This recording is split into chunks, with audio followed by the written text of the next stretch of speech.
بسم الله الرحمن الرحيم. الحمد لله رب العالمين والصلاة والسلام على رسول الله صلى الله عليه وسلم. وأستاذ معلم الله يرحمه عمر بدي آدم waxaan baraka ahay kulliyada diraasaadka islaamka iyo luqadda carabiga diraasaad islaamiya oo ah mawaadii fiqhigi iyo xadiistii iyo tafsiirkii iyo qawaacidii arrimahaas oo dhan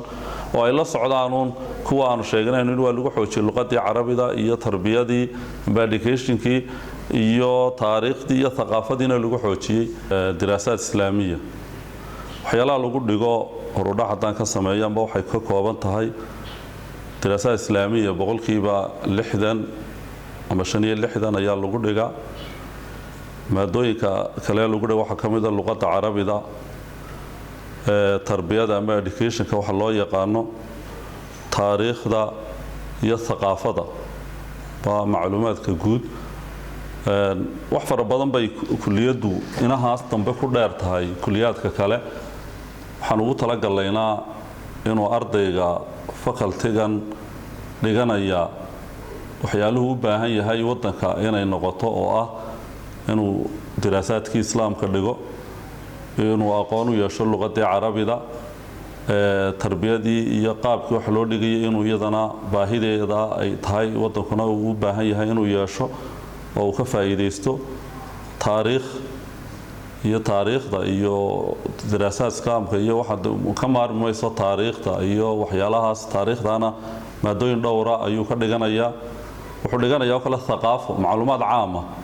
oo qofka caalamka inuu la jaan qaadiyo heerka la marayo iyo waxyaalaha hawluhu halkay marayaan baa kamida inaha waxa uu soo dheeroon waxay jaamacadda kala midaysan oo ay jaamacadda dhan wada leedahay oo luqada Ingiriisiga iyo luqada Soomaaliya iyo computer waxa dhigan karo kulliyada cid kasta oo ka soo baxda macaahida amba dugsiyada sare amba kuwa dawliga ama kuwa bareefadka ha noqdaan macaahida oo u dhigma qolada macaahida oo iyaguna wixii u dhigma shahaado dugsi sare kulliyadu ujeedooyin fara badan amba ujeedooyinka ay la doonayo ee loo asaasay waxa kamida inuu ka soo baxo arday dhisan ruux ahaan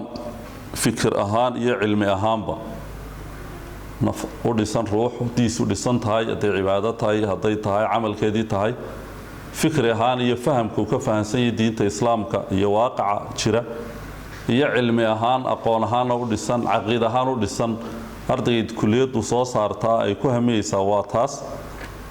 waxa kamida waxyaalaha ay kulliyadu hadafkeeda amba ay doonayso inay soo ujeedooyinkeeda kamida inay ka dhigto ardayga inay xoojiso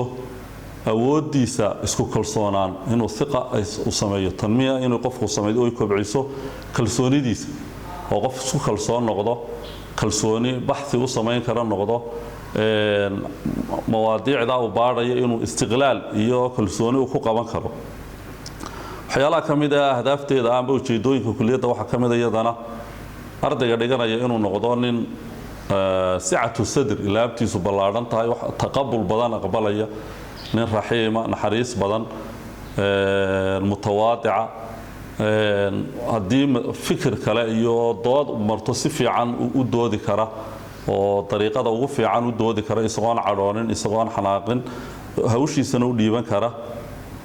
waxyaalaha kulliyadu hadaf ujeedadeeda waxa weeyaan inay ka duulayso al-i'tidaal wal wasadiy diinta laga hadlayo inay dhexdhexaad tahay oo diinteenaba dhexdhexaada marka inay halkaa ku soconayo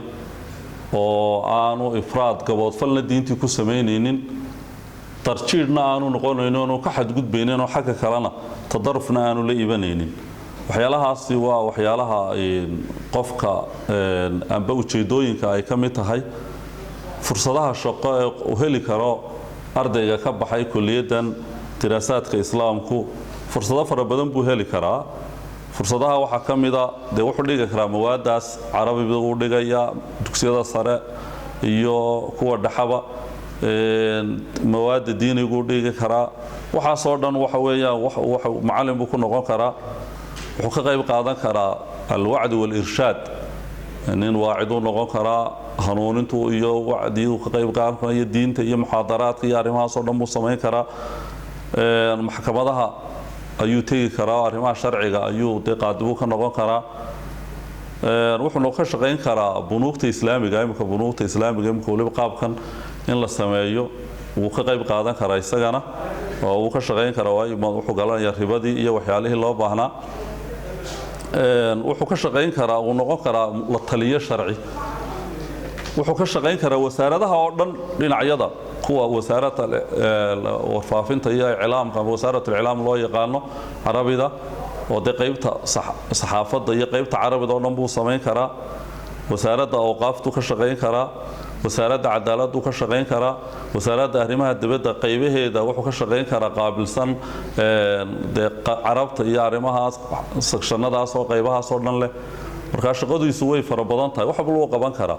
ganacsina uu iska gali karaa ninku hadduu diintii iyo cilmiga iyo aqoontiisii bartayna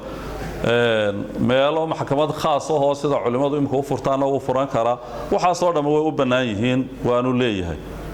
baahi fara badan baa loo qabaa diinta baahida loo qabaa aad iyo aad bay muhiim u tahay diintu waxa weeyaan waa asaaskii qofku marnaba ka maarin maayo qofka soo muslima waxa loo doonay waa baahida koobaad waxa weeyaan uu leeyahay waa noloshan adduunyada wixii loo keenay waxa weeyaan waa cibaado wama khalaqatul jinna wal insa illa liya'budun diintii hadaanu baranina cibaadadina ma imanayso cibaadadiisii iyo amalkiisii iyo akhlaaqdiisii iyo dhaqankiisii waxa ku hagaagaysa waxa weeyaan waa diinta hadaanu baranina qof waxba ka socomayso marka waa shayga ugu horeeyaba marka waa baahi koobaad baahida hawada u qabto baahida u qabto cuntada u qabto baahi ka daran baa diinta loo qaba way hadaan diini jirin qofku wuxuu iska noqonaya waa qof aan waxba ahayn marka baahi culus baa loo qaba baahi adag weeyaan saadalkeed maadaama ay tahay baahida loo qabo diintu baahi runtii aad iyo aad u muhiim ah oo culus wasaanu sheegnay sida hawada iyo biyaha iyo cuntada ugu baahan tahay ka sii muhiimsan tahay waxa loo baahan yahay ku baraarujinaynaa dadka inay u soo jeestaan in badan dadkeenu aad bay ihtimaamka u siiyaan barashada diinta islaamka iyo fahankooda barashada diinta islaamka iyo barashadeedana wax badan waxa noo hagaagaya dhaqankeena iyo mucaamaladeena iyo akhlaaqdeena iyo amnigeena iyo isjeclaanteena waxay ku xiran tahay barashada diinta islaamka ku xiran tahay intaasaan ku soo gabagabeynaya. Assalaamu calaykum wa rahmatullaahi wa barakaatuh.